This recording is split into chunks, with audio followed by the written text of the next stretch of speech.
لا شريك له وأشهد أن محمدا عبده ورسوله أما بعد فإن خير الكلام كلام الله وخير الهدى هدى رسول الله صلى الله عليه وسلم وشر الأمور محدثاتها وكل محدثة بدعة وكل بدعة ضلالة وكل ضلالة في النار.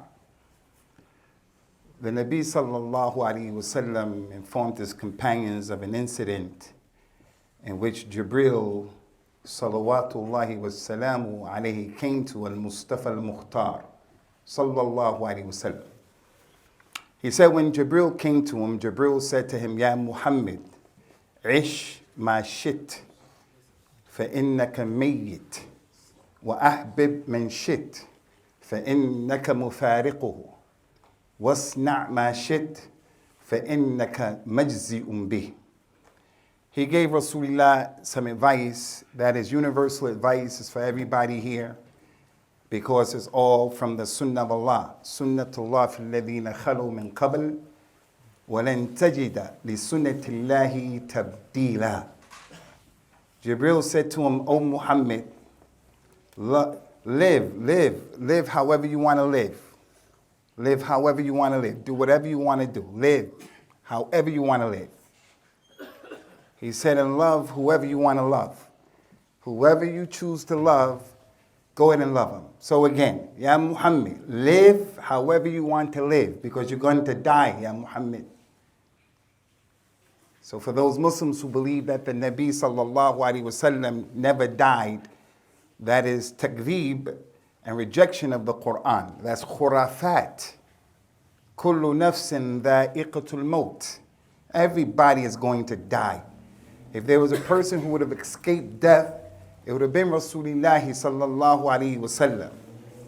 وَمَا جَعَلْنَا لِبَشَرٍ مِّن قَبْلِكَ الْخُلْدَ أَفَإِن مِتَّ فَهُمُ الْخَالِدُونَ. Ya Muhammad, Allah said, we never let any human being live forever. So if you were to die, do they think they're going to live forever? So Jibril told him, live, because you're going to die. إِنَّكَ مَيِّتٌ وَإِنَّهُمْ مَيِّتُونَ. All of you are going to die. And then Jibril told him, and love whoever you want to love, because you're going to leave that person. There's not a single person here, except you're going to lose your mother if you haven't lost her yet. You're going to lose your father if you haven't lost him yet. You're going to lose a child. You're going to lose a friend. You're going to lose a relative.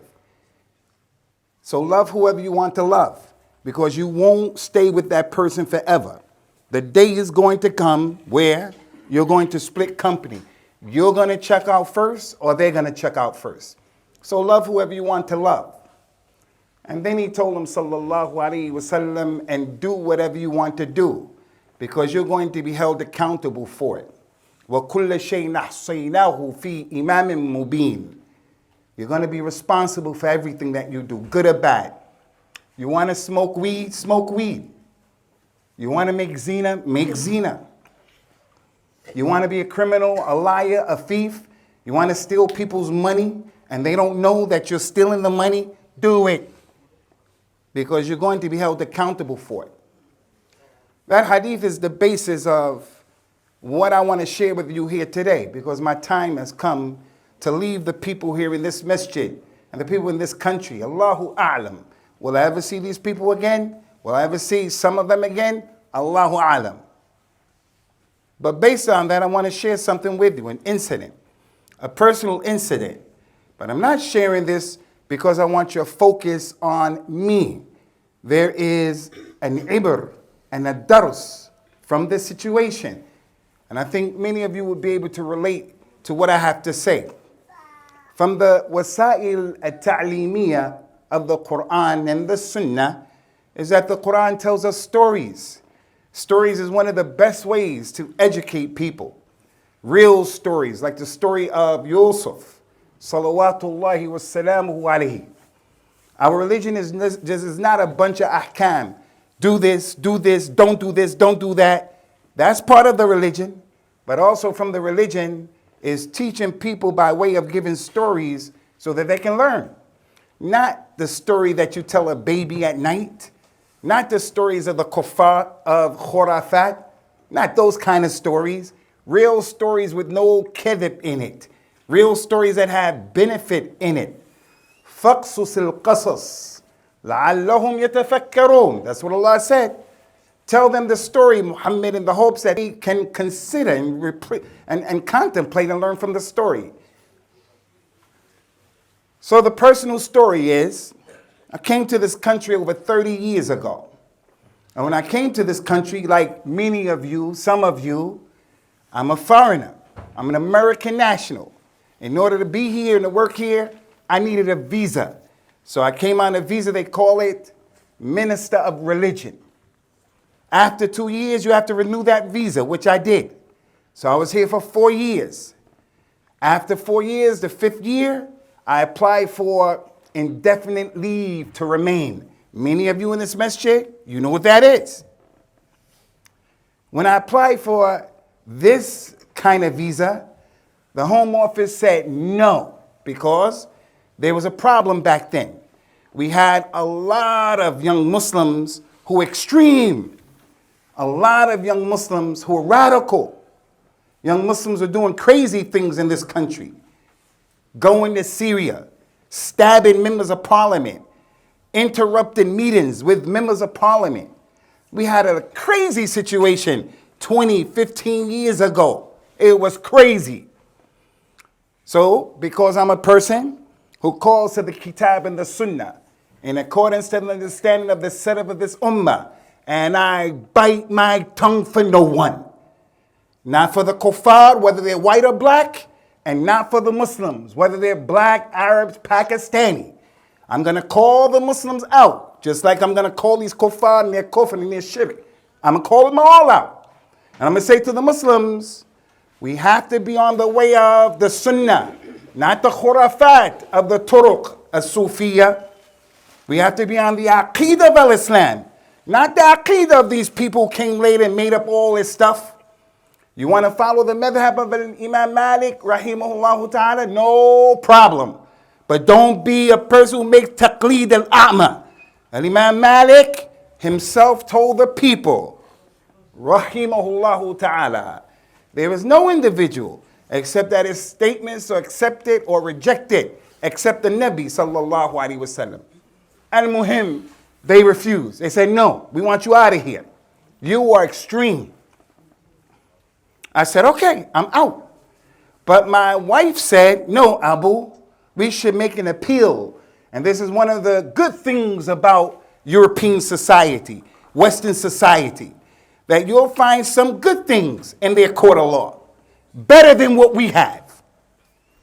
Better than. But I'm not one of those people who have inferiority complexes, and I look at the Western white people in kuffar as being better than me. I'm not one of those people. But in their system, there is a lot of khair. A lot.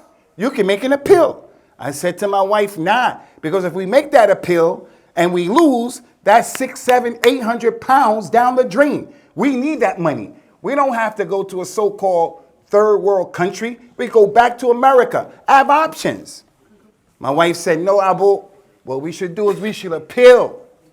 We should appeal. We can't just uproot our children.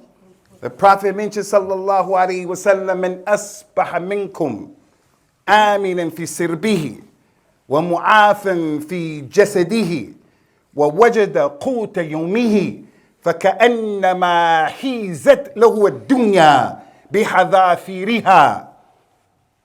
Whoever from amongst you wakes up in the morning like today and he's safe and secure, no one's going to come and bulldoze his house down. The Zionist Yahud are not going to blow up his village and a building falls on him and his family. No one's going to come into his house and kill him and his children. He feels safe and secure. Anyone who wakes up with that, and he wakes up and he has good health, and he has enough to eat on that day, it is as if he has the whole dunya at his disposal. That's a tremendous ni'mah to have stability. When you don't have stability, the quality of your life is going to be affected. The quality of your mental health is going to be affected if you're homeless. You don't know where you're going to live. So my wife said, we better stay here. We can't uproot these children. Let's appeal. I said, okay. Now here's the point. I went to start to look for a solicitor, immigration solicitor from the Muslims. And I walked on all of the main streets in Birmingham. Island Rock, Coventry Road, Stratford Road. And I'm trying to give my money and my business to a competent Muslim. But every time I went into their office, without exception, they made me feel, every one of them, that they saw on me a big dollar sign, a pound sign. Here's a sucker. Here's a mark. I'm going to get his money. Like the Muslim from our audience right now, who's a Muslim mechanic. He's a najjar, a chippy, a person who does carpentry, Muslim.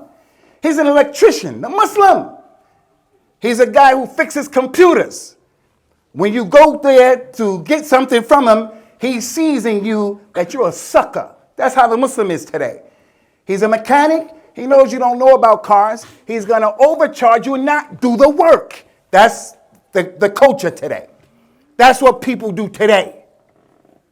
So every time I walked into those places, about 15 of them, each one of them made me feel he just wants my money. Now you can imagine some of you who have been in this situation. I'm getting ready to leave the country. I've been living here for 5 years. I wanted to live here more. My children in school. I have goals and objectives I want to do. But now I have to leave. You can imagine it's trepidation. You're mutarrid. Someone called me and said, I know a brother and he's competent and he's Amin. He's Amin. I called him up. I said, listen, this is my situation. He said, okay, meet me at the masjid for Maghrib. He was the only one who said that. I met him at the masjid. We prayed. After the salat, we went into a room. He took my paperwork. He sat at that desk and went through every paper, about 35, 40 papers. And I looked at him and I said, this cat is different. This man is different. He's different from the other ones who just wanted my money. Not a single one of them read my documents. Not one of them. They just wanted the money. Like that mechanic. He's a kadhab. We have the Somali lady who has been divorced. And she has 5 children, 6 children. She's surviving because of Allah Azza wa Jal and with help of the dole. The dole. That's what she's surviving on. Bi-idhnillah. She gets a leak in her roof. The Muslim man says, yeah, I fix roofs. Okay, can you fix it? Yeah, how much? Okay. He goes up there and all he does is sit there and smokes a cigarette. He doesn't do the work.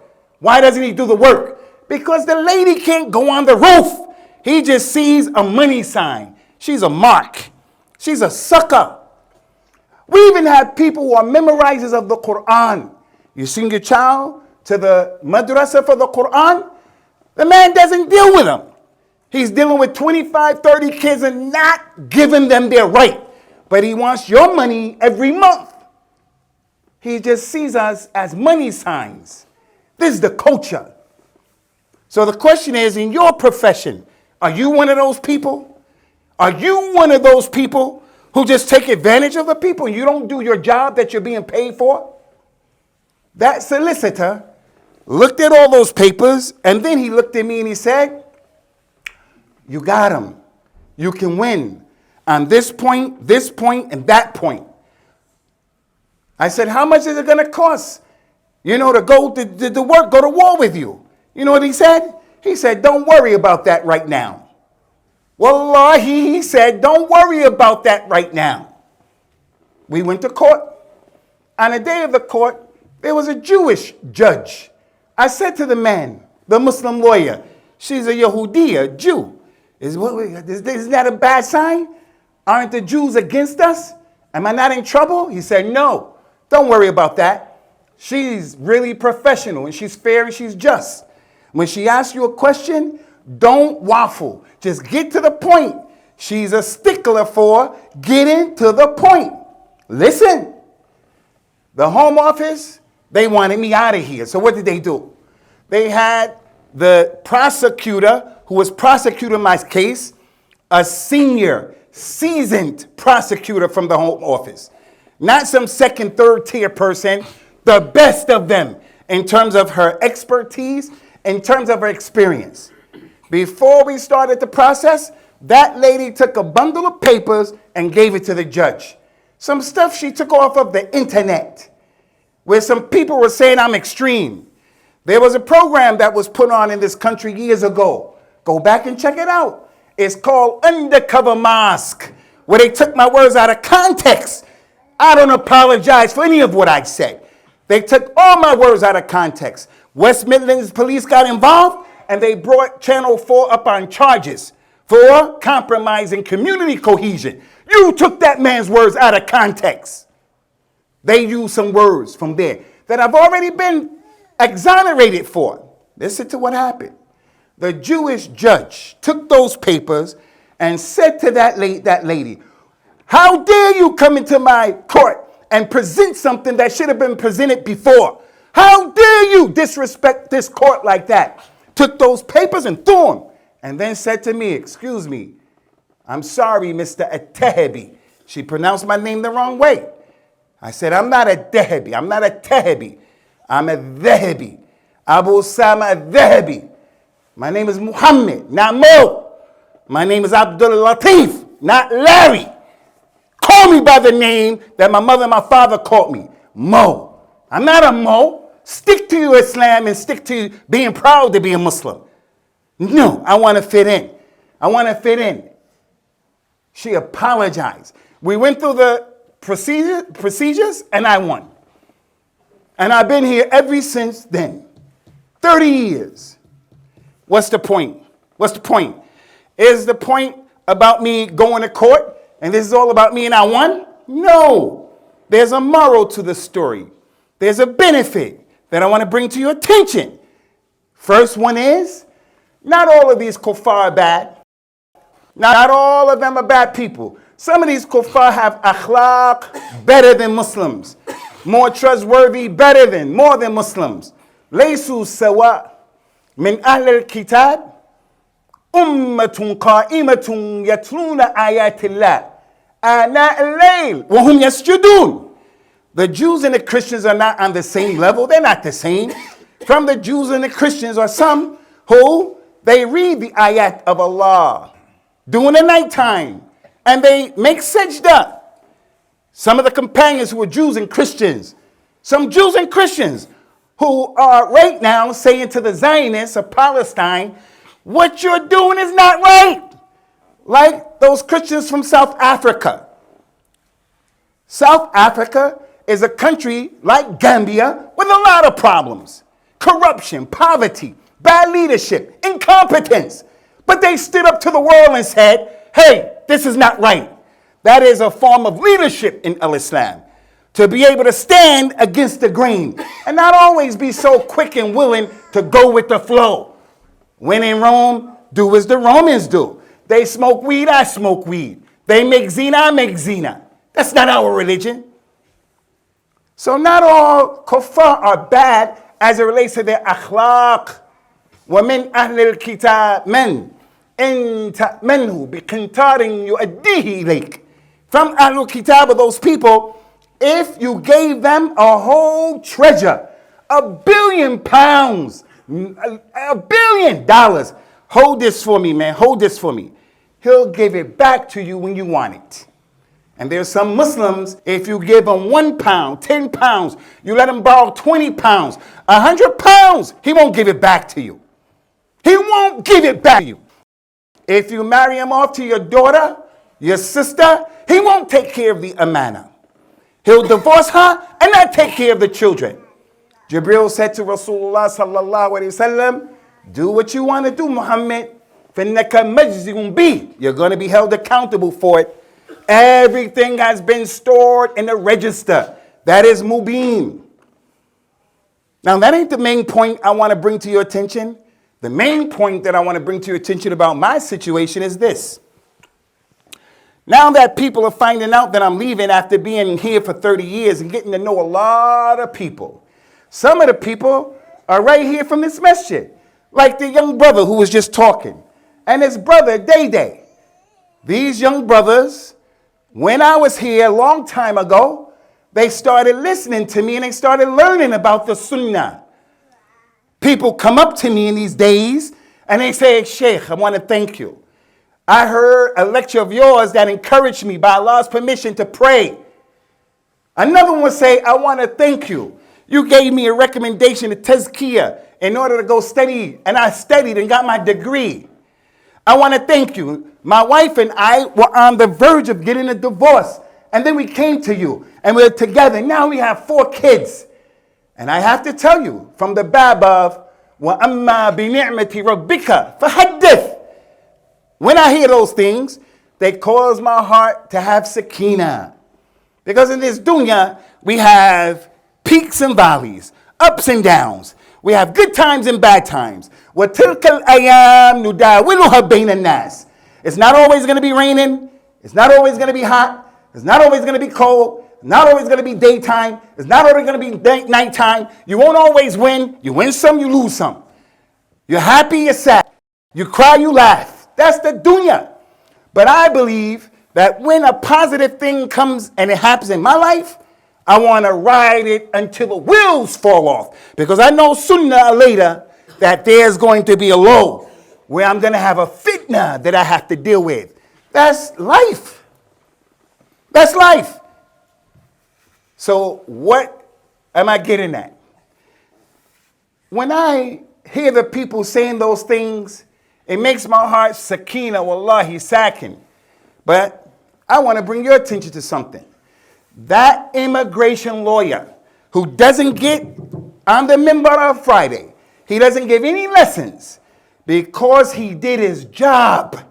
He did what he was being paid for. His assistance helped me to stay here. So those people who come to me and tell me they benefited from me, he gets the reward of that. He gets the reward of that. The Prophet says, sallallahu alayhi wa sallam, ad-dal ala al-khayr kafa'ilihi. Anyone who helps someone and shows them how to do good, as long as he helped them, he'll get the reward of that. All you have to do is do your job, ya akhi. You're a mechanic. Fix the person's car correctly. When he comes to the Jummah, you may get the reward of that. You may get the reward and you don't even know. Just do your job. You work for the NHS? Just do your job, man. You deliver babies? Just deliver the baby. Just deliver the baby. And be kind to the baby and be kind to the mother. You don't know. Maybe that baby is going to memorize the Quran. And you are going to get some reward from that and you don't even know. The Prophet mentioned, sallallahu alayhi wa sallam, إن الرجل ليتكلم بكلمة من رضوان الله تعالى لا يلقي لها بالا فيرفعه الله بها درجات. It may be that a man said something from the words that Allah is pleased with. Allah loves those words. He himself doesn't think much about those words, like saying Jazakallahu khairan. Rasulullah told the people, if someone does ma'ruf to you and you want to repay him and you can't repay him, he said, make dua for him. And the best thing to say is Jazakallahu khairan. The child, his mother cooks for him. We have children, 4, 5.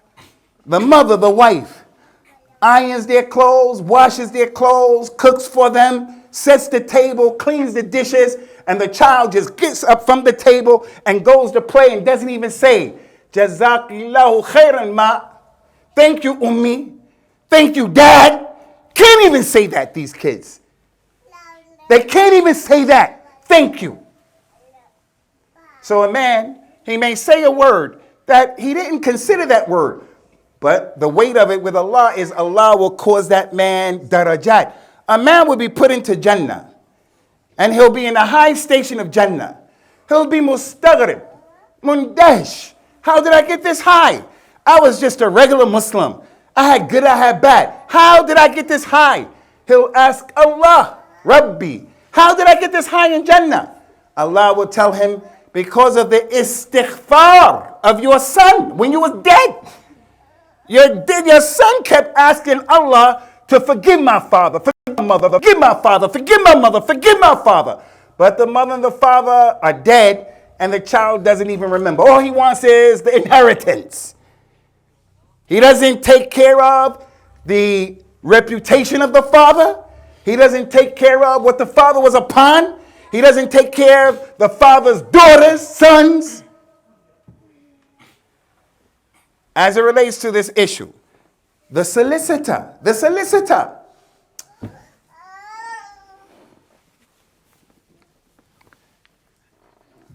The Nabi of Islam told us, sallallahu alaihi wasallam, and I'm speaking about the solicitor who helped to win the case.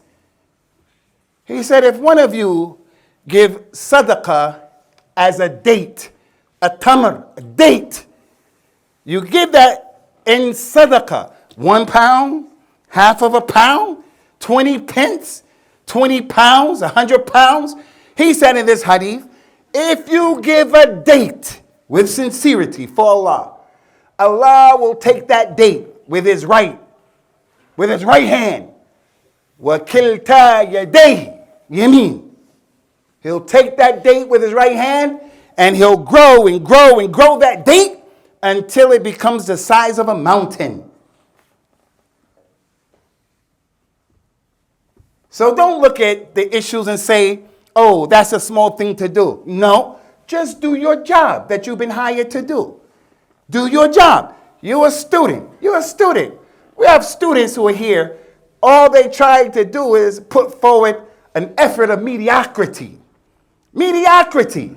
If the non-Muslim teacher and other students saw you mujtahidan, trying, good akhlaq, good adab, truthful, on time, punctual, you know what that does? That's da'wah Allah. The students who are non-Muslims, the teachers who are non-Muslims, the admin non-Muslims, they say, you know, perhaps there is something about this Islam. And why else, ikhwani, why else? Why else are people accepting al-Islam during this musibah of Palestine? Because they're amazed at the sabr of the Palestinians, the salaba of those Palestinians. And their eyes have opened as it relates to the dhulm of the West, the lies of the West. With social media, it's not like it used to be before. Everything the media tells you, you believe it. No. I have to say this in my last khutbah because I stand on the shoulders of Malcolm X, rahimahullah ta'ala. Malcolm X cannot read Surah Al-Fatiha correctly. If Noon as Sakina hit him in his head, he doesn't know that's Noon as Sakina. But he was a man. He was a man. Biman al-Kalima. Heavyweight champion of the world. All you have to do is go to Vietnam, Malcolm X. You don't have to fight. Just do exhibitions. That's all. He said, I'm not going to no Vietnam to fight for you people when my people in America don't even have rights. My people don't have rights. I'm not going over there. Give my people rights. When they gave him the star there in Hollywood, the Walk of Fame, if you're famous in America, actor, a musician, someone like that, from those guys, they'll put a star on the floor with your name in commemoration, an acknowledgement of you, celebration of you. They said to Muhammad Ali, we want to put yours on the floor. He said, nah, you're not done. My name is Muhammad. And Muhammad is the messenger of Allah, he's a Nabi and he's a Rasul. His name shouldn't be on the floor. So what did the kuffar do? They said, okay, we'll put it on the building. The only person who did that. These are men. And that's what we expect from the leadership of our masjids. We want our leadership to stand up and be on the sunnah. Al-Islam is fading away. Ad-Dajjal is about to come out. Al-Islam, like the Prophet brought, sallallahu alaihi wasallam, is doing this time gharib. Bada al-Islam ghariba wa saya'ud ghariba fatuba lil ghuraba. Islam started strange and it's going to return strange. You come to the Muslims now and today you say, Rasulullah, He didn't know the ilm al-ghayb. Rasulullah, he didn't die. Don't do the Mawlid. Don't do Al-Isra wal Mi'raj on the 27th of Rajab. Don't do Salat al-Raghaib. Don't do this dhikr. Huwa. The Muslims get mad at you. Because what you're saying is ghareeb. So brothers and sisters in this masjid, what's the message here today? The message here today is, do your job, man. You a father, do your job. It's easy to make a baby. It is easy to make a baby. A baby can make a baby. 13-year-old baby can make a baby. But it takes a man to take care of that baby and to do his job with that baby. أقول قولي هذا واستغفر الله لي ولكم ونسأل الله تعالى التوفيق والسداد.